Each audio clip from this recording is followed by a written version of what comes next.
this about investing. Everything you do learn is cumulative. What I learned at 20 is useful. Welcome to another episode of Equity Mates, a podcast that follows our journey of investing. Whether you're an absolute beginner or approaching Warren Buffett status, our aim is to help break down your barriers from beginning to dividend. My name is Bryce, and as always, I'm joined by my equity buddy, Ren. How are you going? I'm very good, Bryce. Very excited for this episode. I think if you think about industries in 2021, there's been none that are hotter than the semiconductor industry. It is a fascinating time to be talking about this topic. We don't know a lot about it, but the great thing about this podcast is we can get experts from all over the world to help educate us and really understand these topics better. So we've got a expert from the States today to talk us through it. Absolutely. This episode is proudly supported by ETF Securities in celebration of the launch of their new ETF Semi, which provides exposure to 30 leading microchip makers and designers from across the globe. And as you said, Ren, to help us understand it all, it is our absolute pleasure to welcome Patrick Penfield. Pat, welcome. Wow. Hey, guys. Thanks for having me on the show. I appreciate it. So Patrick is a professor of supply chain practice at Syracuse University, Whitman School of Management, and he's really going to help us understand the basics of semiconductors, the changing landscape that we're currently seeing, the crunch on the supply chain, and also a bit about the future of the industry. So I hope you're ready, Pat. There's a lot to cover. Yeah, absolutely. Let's go.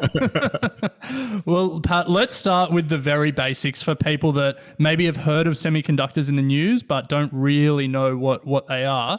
So what is a semiconductor and why do they matter?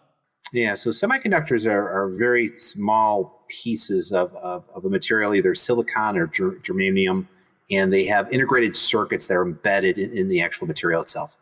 So they're the brains behind most of the electronics that we use today. And so they're incredibly important to everything that we use and consume, specifically from an electronic standpoint. So without the semiconductor industry, we wouldn't have a lot of the conveniences and a lot of the stuff that we use today. So extremely important. Again, they're the brains behind most of the electronics that you're using today. So then what are some of the major companies in the semiconductor industry at the moment? And we'll get into them in a little bit. But yeah, if you can just give a high-level view. Yeah, I'm going to give you the top five of the semiconductor industry that are really pretty big and pretty prominent these days. So TSMC, they're in the newspaper all the time these days.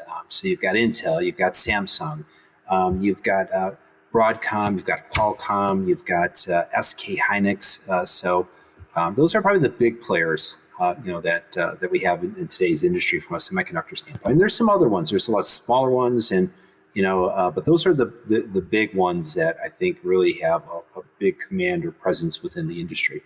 Yeah, we'll touch on TSMC in a little bit because it is just such a fascinating story and so critical. But I guess if in terms of setting the scene, there's some of the major companies that are out there. In terms of geographies, where is the industry centered? Are there any particular geographies that are really important for the semiconductor industry?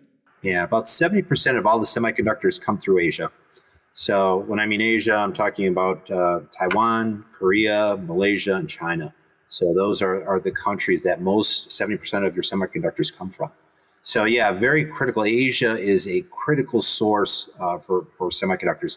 And that's one of the issues that we have today, where we've got this global supply chain crisis, trying to get stuff from overseas. So this is part of our issue and problem because of why we're so dependent on these semiconductors from overseas.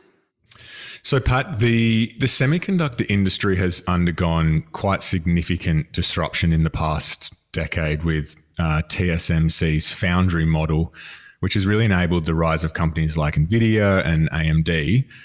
Are you able to explain this disruption to us? What is the foundry model and what was the world of semiconductors sort of pre-TSMC and what it looks like today?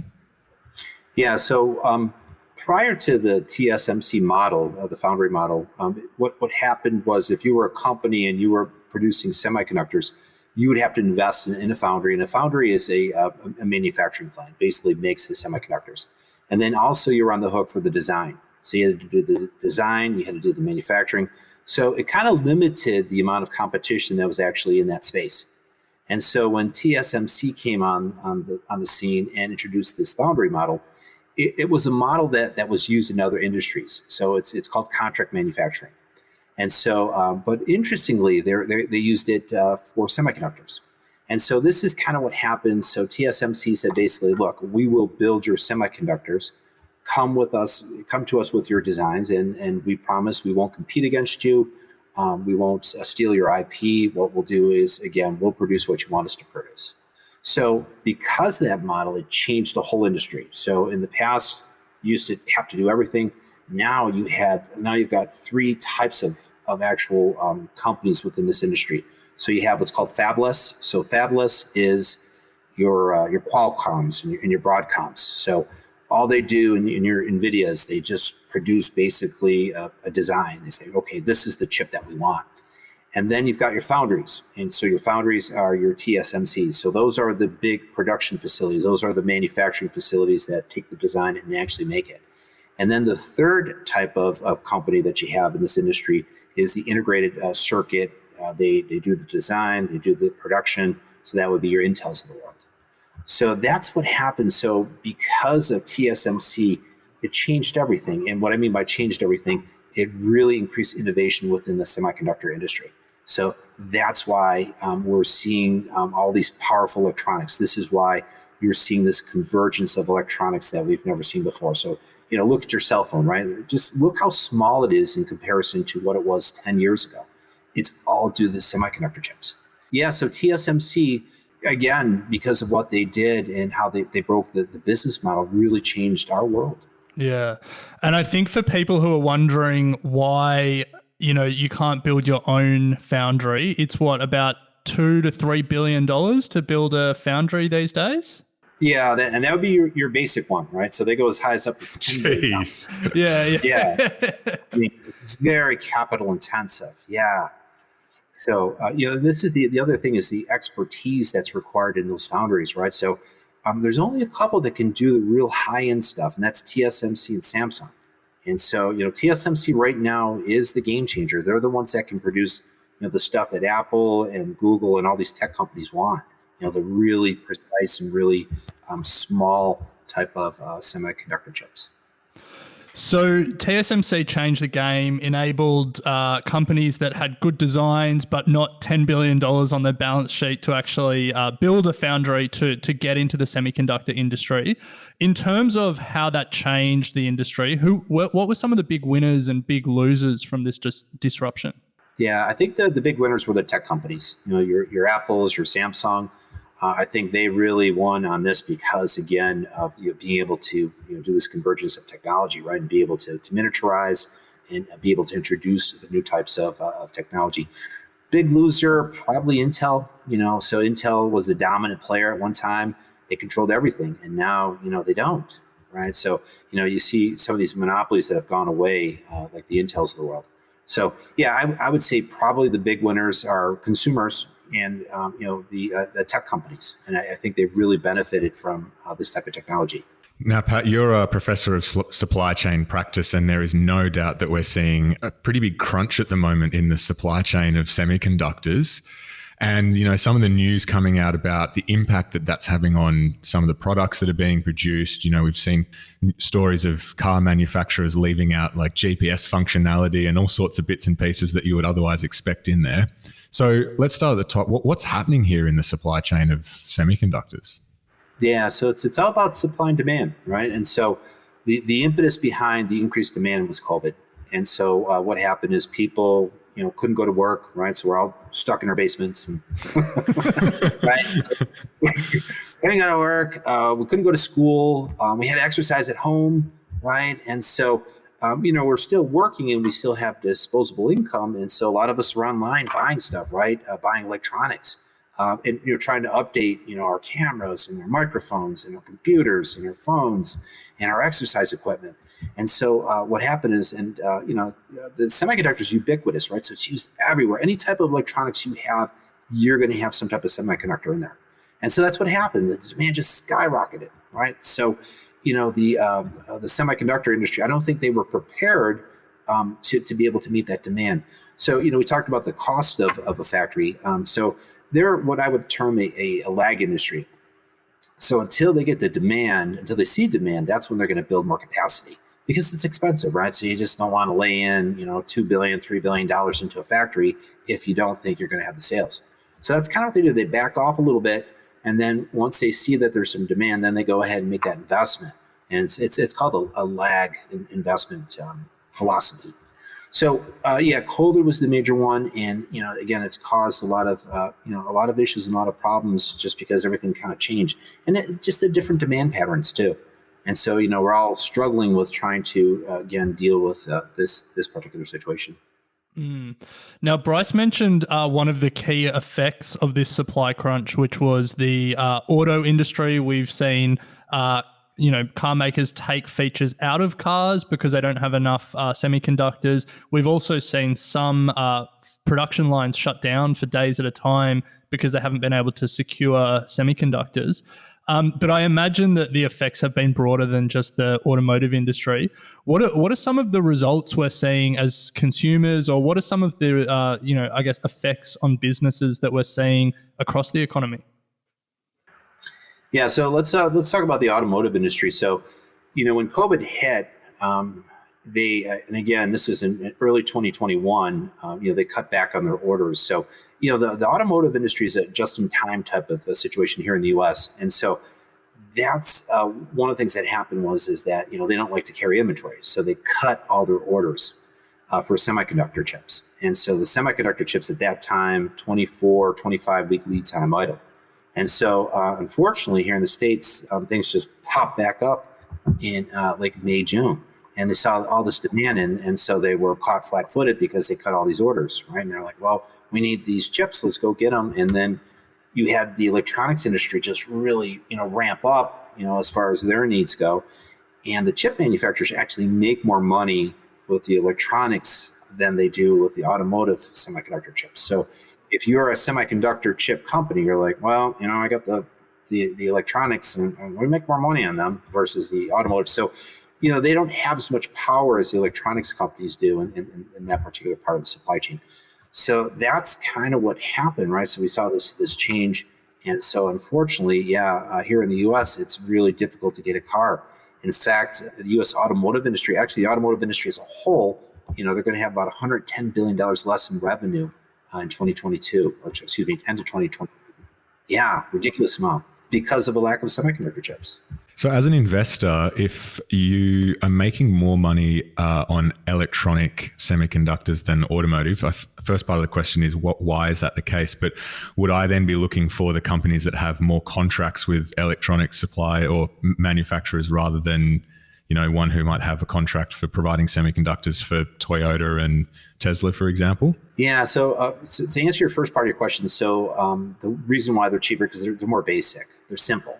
So they're simple semiconductors, so they're not the high-end stuff that like an Apple would want. So yeah, I think if I were an investor, again, just looking at it from a profitability standpoint, yeah, it probably would be wiser to invest in something that was more from a high-tech electronic standpoint than automotive.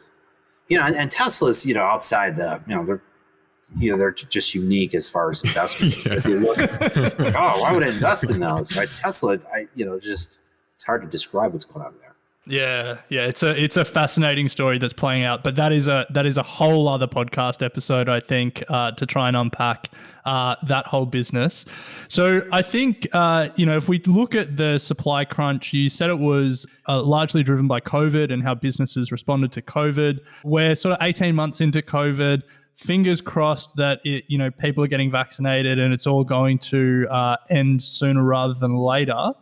Do you expect the supply crunch to sort of dissipate with the end of COVID, or is this something that might be around for longer? I think, and I hate to be a pessimist, I would say probably we're going to see this issue till middle of 2023. So yeah, this is a really difficult part. So here's an example. So we talked about COVID, and this is the dilemma with this virus, right? It goes in waves, and it goes in waves in different parts of the world. So, Malaysia is a producer. I think they produce about 7% of the semiconductors for the world. Right now, they're on lockdown, right? Because they don't have the vaccine, And so, the country's all on hold. And so it's not just Malaysia, it's Vietnam, it's China, and so this is, part of the issue, right? So I told you 70% of the semiconductors come from Asia. So when you have the start stops like we're seeing, makes it really difficult to get that supply, right? So, if you think about the supply chain as a chain, right, it's just all kinked up because there's just different issues, different problems, throughout the world. So I think if everything is, if we don't see more variants of the virus, if we don't see these different lockdowns, if things go back to normal sometime in 2022, I would say probably the middle of 2023 is when, we'd start to see that balance. Part of it is because I think the capacity for some of these foundries will be online, right? So they're trying to add more capacity to their existing factories, open some new existing factories, or open some new factories. And if that were to happen, then you would see, ample amount of capacity to meet the demand. The demand is just going to keep going up with semiconductors. Yeah, there's no ifs, ands, or buts about that. That is going to happen. Yeah, well, that's a good sort of segue into, I guess, the future, because if you think about where semiconductors are going to be used, and over the next few years, the Internet of Things is only going to become more prevalent, with connecting toasters and fridges and all sorts of bits and pieces to your mobile phone. They're all going to need semiconductors. So is that the future of the industry at the moment? How do you see sort of the next 5 years, 10 years? Yeah, absolutely. I just see huge, massive growth. I think the big thing is 5G, right? So, 5G is coming on the scene. You need a lot of semiconductors for that technology. So, in order to, again, to build the towers, to, just to build the new phones, you're going to need more sophisticated types of semiconductors. I think that's the other issue is, again, who can produce those really sophisticated semiconductor chips. Right now, TSMC, they're number one. They're the ones that can produce the most sophisticated chips. Right behind them is Samsung, but they're not there. TSMC is still number one as far as their capabilities, as far as producing those types of chips, the real sophisticated ones. And do you see much disruption coming into these companies, or is it sort of safe to assume that they are just going to be the leaders for, the next decade? Yeah, I would say at least for the next 5 years. I don't see, I think, again, TSMC, Samsung right behind them, nipping at their heels. I think you're going to see it's going to be those two companies that are going to have the capabilities to produce the real sophisticated chips. Intel maybe, but Intel's behind, and that's not a surprise. I mean, Asia usually leads the world from a technology standpoint. But I think Intel, until they make the investments and they really kind of focus on some of the technology, they might have a chance to catch up. But yeah, the gap is starting to widen, with these companies. So Pat, if we say that the number one, thing about the future of the semiconductor industry is that all of these new devices, 5G, more silicon in cars, like all of these things are going to drive increasing levels of demand for the foreseeable future. I think probably the second big thing is around the geopolitics of the industry, because it feels like that is a really big talking point at the moment and something that as potential investors, we need to get our head across. From the US, they're trying to keep Intel afloat. The Trump administration was pushing TSMC to open a foundry in Arizona. At the same time, China is looking to build a domestic semiconductor industry. It feels like there's a lot of geopolitics at play here. So a couple of questions. First of all, I guess, why are semiconductors so important for national security? And then secondly, how do you expect, the supply chains to change, or how do you expect the industry to develop with this, I guess, national security lens put over the top of it? Yeah, I think from a national security standpoint, it's because of weapons, right? So, again, a lot of the weapons that we use today are, again, using a lot of electronics, using a lot of semiconductors, right? So if you don't have that supply and 70% comes from Asia, then you're at a big disadvantage, especially if there's any friction or any issues or problems that are happening between countries, specifically China and the United States. So you could see where that could be a big disadvantage if things started to heat up. And I think the big concern would be China and Taiwan, right? So, and there's always, there are always issues and problems, and that's been ongoing, right? But for President Xi, I hate to say this, but for him, for China to eventually take over Taiwan, that could happen in the next 10 years. And I hate to say that, but I think a lot of people are looking at that and very concerned about that particular situation, especially if you're in the semiconductor industry, because if China were to take over Taiwan, and again, that's a big if, then you're talking about almost a whole industry that would be taken over by China, right? Especially TSMC. And so that could give them a significant opportunity, to develop even more weapons. So it's definitely a national security issue. Absolutely. Yeah. So does then a company like Intel, which is American, do they become then like a really important a company for national security reasons? Yeah, absolutely. Absolutely. So I think that would be in the United States' best interest is to have somebody that could produce, have foundries, have the design, have that capability here in the United States. Again, for security purposes, you could see where that would be very beneficial. And I'm a globalist, so I believe in global trade. And I think global trade, if you look through history, that's always been the best way to go. When you enact tariffs, when you have these weird trade situations, it's just not very good for the world at all. The world thrives when there's no tariffs and we have, just, natural trade situations that are going on. And that's what I would prefer to see. And I'm hopeful that maybe that will happen in the foreseeable future. Well, as Australians with a population of 20 million and a very resource dependent economy, we are also big fans of global trade and, need to see that to continue. Yeah, absolutely. Absolutely. It's the best thing for the world. Well, Pat, it's been great chatting with you. We do thank you for your time. There's no doubt that you've highlighted the importance of this industry with what is going on in, how everything is now so interconnected with 5G coming online. It's such an important industry, and it's great that now we have the opportunity to invest in some of these super important companies. So thank you for sharing your expertise today. Very much appreciate it. Yeah, my pleasure, guys. It was great talking to you. And if I can help you in the future, let me know. Absolutely. Thanks, Pat.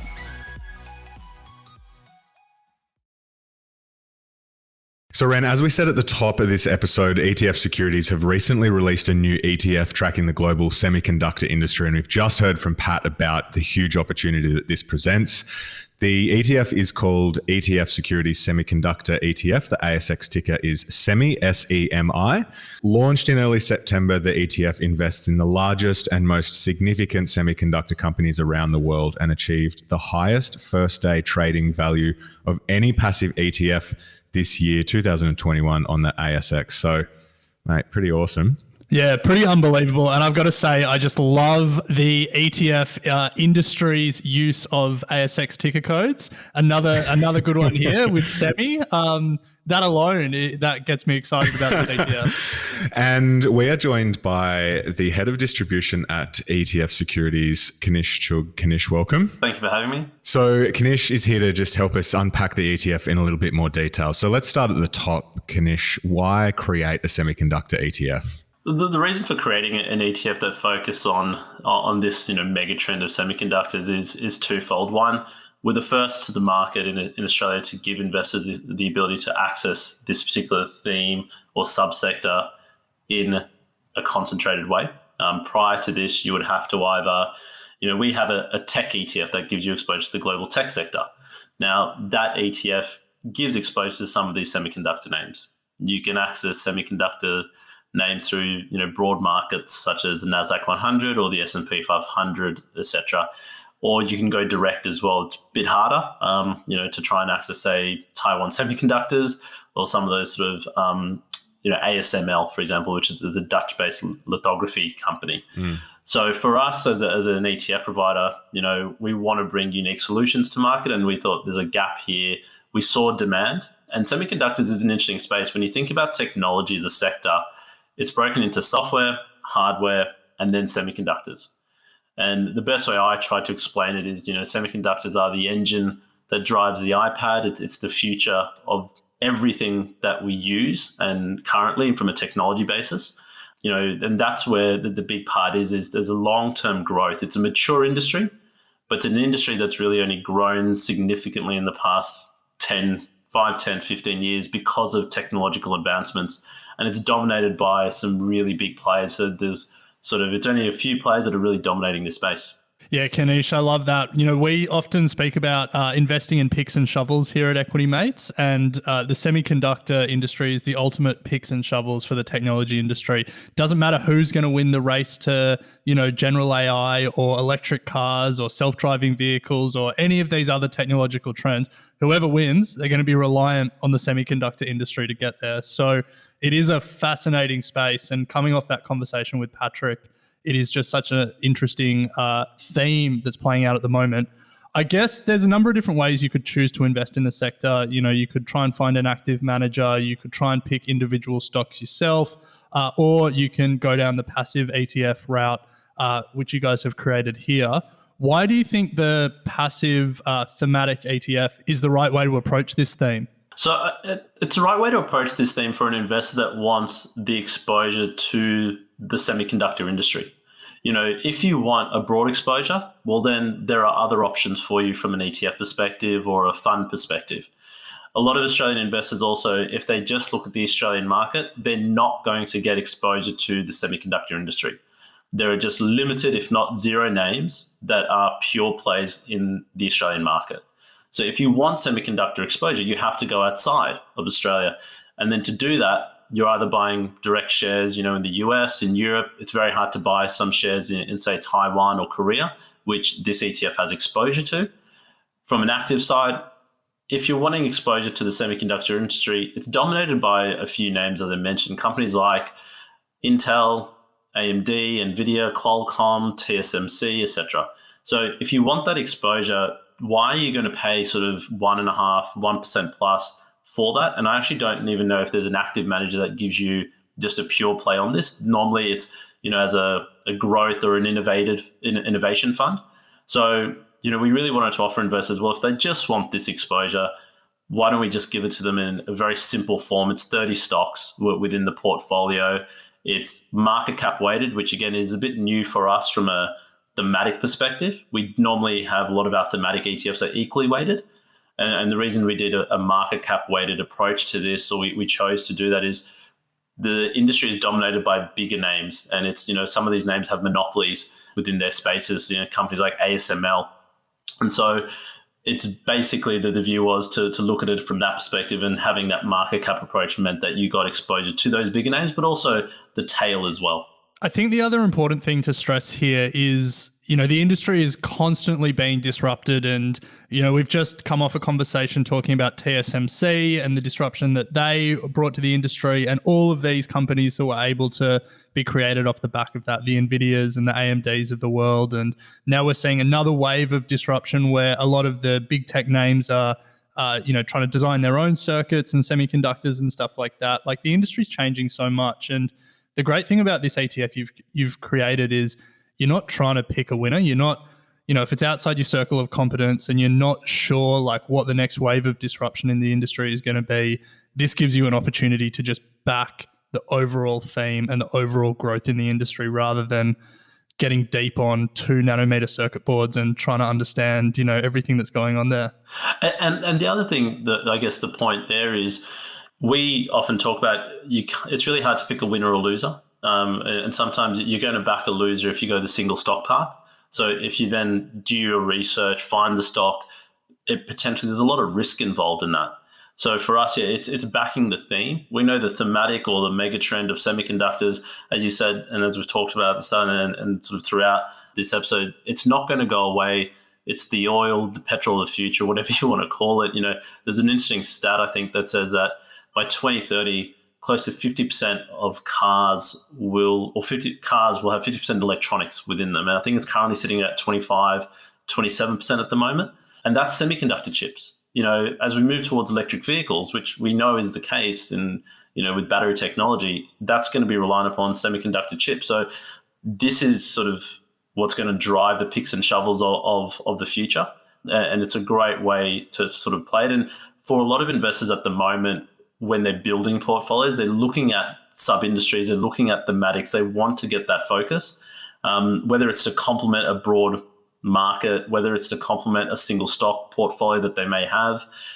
This just gives them the ability to go overweight. So they may already have, say, our tech ETF, which, as I said, has about, I think it's about 8 or 9 names as when we record this, overlap to the semiconductor ETF, but not in the same weights. But what you'll find there is you can then go even further overweight by looking at just the semi ETF if you want to look at semiconductors, for example. Is the difference between this and potentially some other options in the semiconductor ETF space that may be available overseas? I think the big difference here is, one, it's listed on the ASX, so from an investor perspective, it's a lot easier to access. You're buying an Australian investment vehicle to access this space. We physically replicate the index, and that index holds 30 stocks. So we hold underlying within that all these 30 names in the weights that the index puts out. Now, compared to some of the other semiconductor ETFs, and this is a mature industry, there have been semiconductor ETFs listed in the US for about, I think, 15, 20 years. But a lot of them are dominated and focused just on the US market. This is a global view. So we are looking at the developed market, so the US, Europe, Japan, plus Korea, and plus Taiwan. So where, instead of buying, say, the ADRs of some of these, Asian or European companies, we're actually buying the locally domiciled and listed companies themselves. So we're holding those stocks, so much more liquid stocks as well, from a liquidity basis. And from our side, it's a much more pure play from that perspective. It's a fascinating space, and it's great that you've created this product for Australian investors, accessible on an Australian exchange, denominated in Australian dollars. It is a great option for people to consider. If people want to find out more about the ETF, its top holdings, where should they go to find out? The best place to go is our website, so etfsecurities.com.au. Up the top there's a products tab. If you click that, you actually get a full range of all of our funds. We've got close to 20 funds covering a broad range of different exposures, and the semiconductor ETF Semi is one of those funds, and you'll be able to click on that, view the product disclosure statement, the fact sheet, a lot of other collateral, and we've got investment cases, product information on there as well. Nice, Kanish. Well, you love to see it. We always love seeing new ETFs come to market that provide access to some, investment opportunities that are otherwise a bit out of touch for Australians. Or to Ren's point and your point, if you don't want to back in a winner or miss the losers, then this provides a great opportunity to back the thematic of semiconductors over the next few years or decades. So appreciate you coming on. To all of those listening, check it out. ETF Securities website, and the ASX ticker is SEMI. So we will be back with a few more episodes with ETF Securities over the coming weeks. So stay tuned. Thanks, Kanish. Cheers. Thanks, guys. Equity Mates Investing Podcast is a product of Equity Mates Media. All information in this podcast is for education and entertainment purposes only. It is not intended as a substitute for professional finance, legal, or tax advice. The hosts of Equity Mates Investing Podcast are not financial professionals and are not aware of your personal financial circumstances. Before making any financial decisions, you should read the product disclosure statement and, if necessary, consult a licensed financial professional. Do not take financial advice from a podcast. For more information, head to the disclaimer page on the Equity Mates website, where you can find ASIC resources and find a registered financial professional near you. In the spirit of reconciliation, Equity Mates Media and the hosts of Equity Mates Investing Podcast acknowledge the traditional custodians of country throughout Australia and their connections to land, sea, and community. We pay our respects to their elders past and present, and extend that respect to all Aboriginal and Torres Strait Islander people today.